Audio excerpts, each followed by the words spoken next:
மிகவும் நெருக்கமான உறவுகள் இருக்கின்ற ஊராக இருக்கிறது. என்னுடைய அண்ணன் என்.எஸ். சிராஜின் பாய் அவர்கள் இருக்கிறார்கள். அண்ணன் முகமது பாட்சா அவர்களுடைய மைத்துனர் மதிப்பிற்கு மரியாதைக்குரிய கௌரவ தலைவர் முகமது பாட்சா அவர்கள் இருக்கிறார்கள்.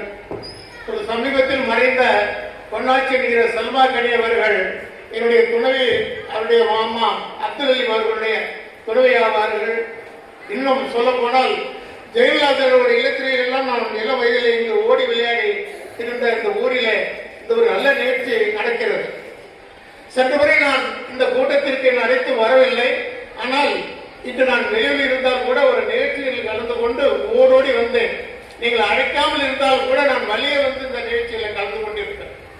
இந்த ஜமாத் என்பது ஒரு மல்டி ஸ்பெஷாலிட்டி ஹாஸ்பிட்டல் என்பது போல ஜமாத் பள்ளிவாசல் இருக்கிறது, சமுதாய கூடம் இருக்கிறது, வைத்தியமால் இருக்கிறது, கல்விக்கூடம் இருக்கிறது, ஆங்கில கல்விக்கூடம், நிஸ்வான் இருக்கிறது, மற்றும் மற்ற மதரசா இருக்கிறது. இவற்றுக்கெல்லாம் மிக சிறந்த முறையில் உமர் அத்தாப் அவருடைய தலைமையில் இந்த சீரான வளர்ச்சி அடைந்து கொண்டிருக்கிறது. அதற்கு உறுதுணையாக இந்த சேர்மன் என்று சொன்னால் பக்கீர் பாய் அவர்கள் என்று சொன்னால் அவருடைய அந்த காலத்தில் அவர்கள் எனக்கு தெரியும். என்னுடைய உறவினர் ஒரு வேட்பாளர் இருந்தால் கூட அவருடைய பாதனையில ஆசை பெற்று தான் சொல்வார்.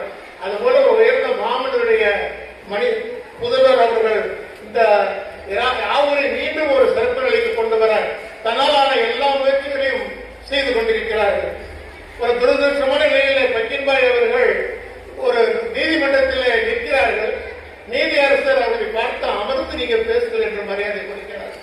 அந்த போல ஒரு மரியாதையான குடும்பத்தில் முகமது பாட்சா அவர்கள் அதிகமான காரியங்களை இன்று செய்து கொண்டிருக்கிறார்கள். என்னை இன்று ஜவஹர் பாட்சா அவர்கள் அழைத்தார்கள்.